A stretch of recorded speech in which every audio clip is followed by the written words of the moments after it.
You, John Fitzgerald Kennedy, do solemnly swear. I, John Fitzgerald Kennedy, do solemnly swear. That you will faithfully execute the office of President of the United States. That I will faithfully execute the office of President of the United States.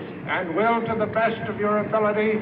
And will, to the best of my ability. Preserve, protect, and defend the Constitution of the United States. Preserve, protect, and defend the Constitution of the United States. So help you God.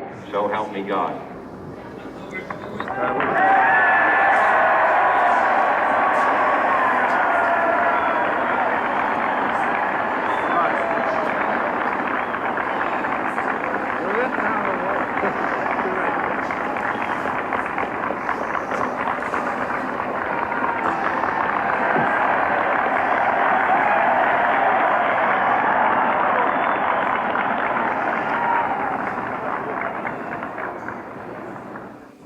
Vice President Johnson, Mr. Speaker, Mr. Chief Justice, President Eisenhower, Vice President Nixon, President Truman, Reverend clergy, fellow citizens.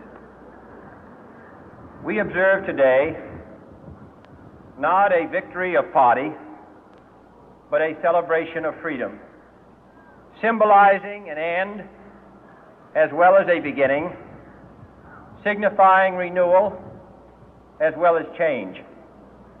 For I have sworn before you and Almighty God the same solemn oath our forebears prescribed nearly a century and 3/4 ago. The world is very different now, for man holds in his mortal hands the power to abolish all forms of human poverty and all forms of human life. And yet the same revolutionary beliefs for which our forebears fought are still at issue around the globe. The belief that the rights of man come not from the generosity of the state, but from the hand of God. We dare not forget today that we are the heirs of that first revolution. Let the word go forth from this time and place to friend and foe alike that the torch has been passed to a new generation of Americans born in this century, tempered by war, disciplined by a hard and bitter peace, proud of our ancient heritage, and unwilling to witness or permit the slow undoing of those human rights to which this nation has always been committed and to which we are committed today at home and around the world.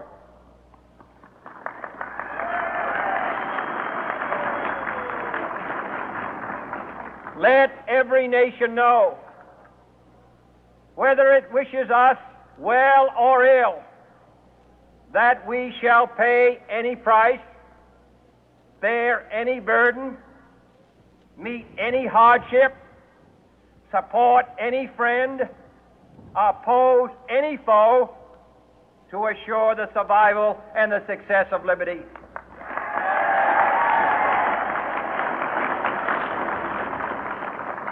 This much we pledge and more.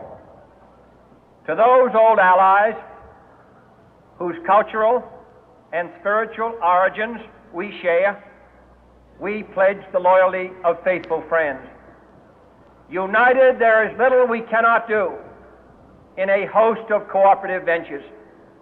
Divided, there is little we can do, for we dare not meet a powerful challenge at odds and split asunder.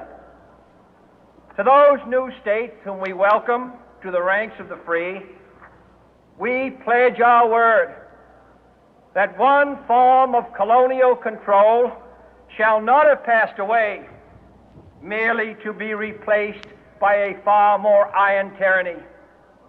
We shall not always expect to find them supporting our view, but we shall always hope to find them strongly supporting their own freedom, and to remember that in the past, those who foolishly sought power by riding the back of the tiger ended up inside.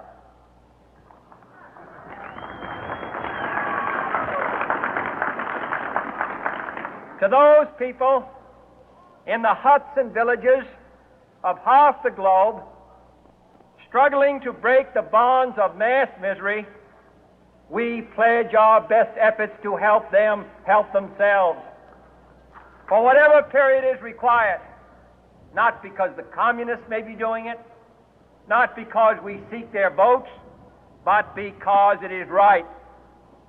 If a free society cannot help the many who are poor, it cannot save the few who are rich.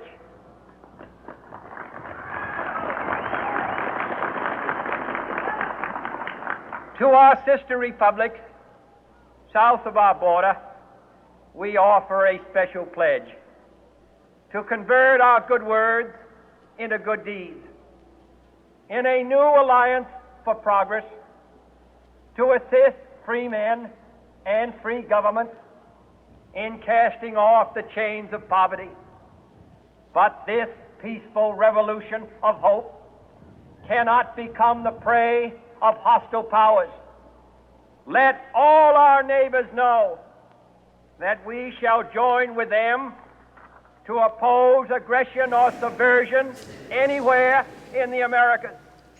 And let every other power know that this hemisphere intends to remain the master of its own house.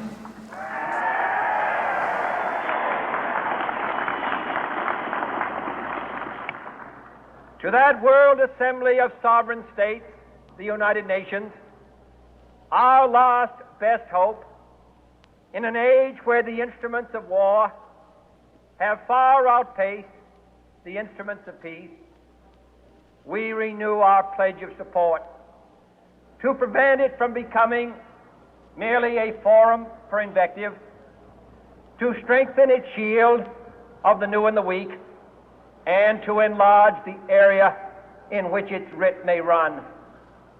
Finally, to those nations who would make themselves our adversary, we offer not a pledge, but a request that both sides begin anew the quest for peace.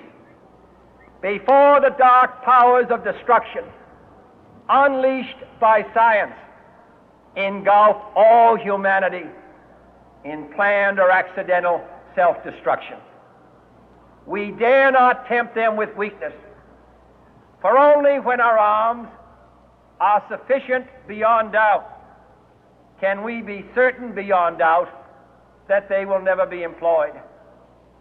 But neither can two great and powerful groups of nations take comfort from our present course, both sides overburdened by the cost of modern weapons, both rightly alarmed by the steady spread of the deadly atom, yet both racing to alter that uncertain balance of terror that stays the hand of mankind's final war. So let us begin anew, remembering on both sides that civility is not a sign of weakness, and sincerity is always subject to proof. Let us never negotiate out of fear, but let us never fear to negotiate.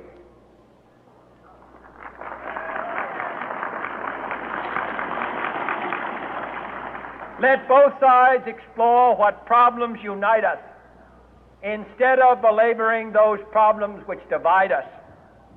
Let both sides, for the first time, formulate serious and precise proposals for the inspection and control of arms, and bring the absolute power to destroy other nations under the absolute control of all nations.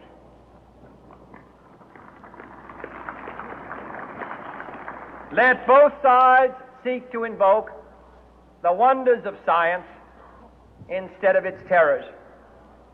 Together, let us explore the stars, conquer the deserts, eradicate disease, tap the ocean depth, and encourage the arts and commerce. Let both sides unite to heed in all corners of the earth the command of Isaiah to undo the heavy burden and let the oppressed go free. And if a beachhead of cooperation may push back the jungle of suspicion, let both sides join in creating a new endeavor, not a new balance of power, but a new world of law, where the strong are just and the weak secure and the peace preserved. All this will not be finished in the first 100 days, nor will it be finished in the first 1,000 days, nor in the life of this administration, nor even perhaps in our lifetime on this planet. But let us begin.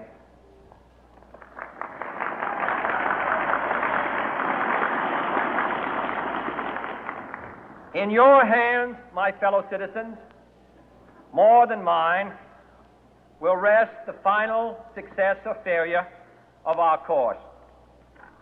Since this country was founded, each generation of Americans has been summoned to give testimony to its national loyalty.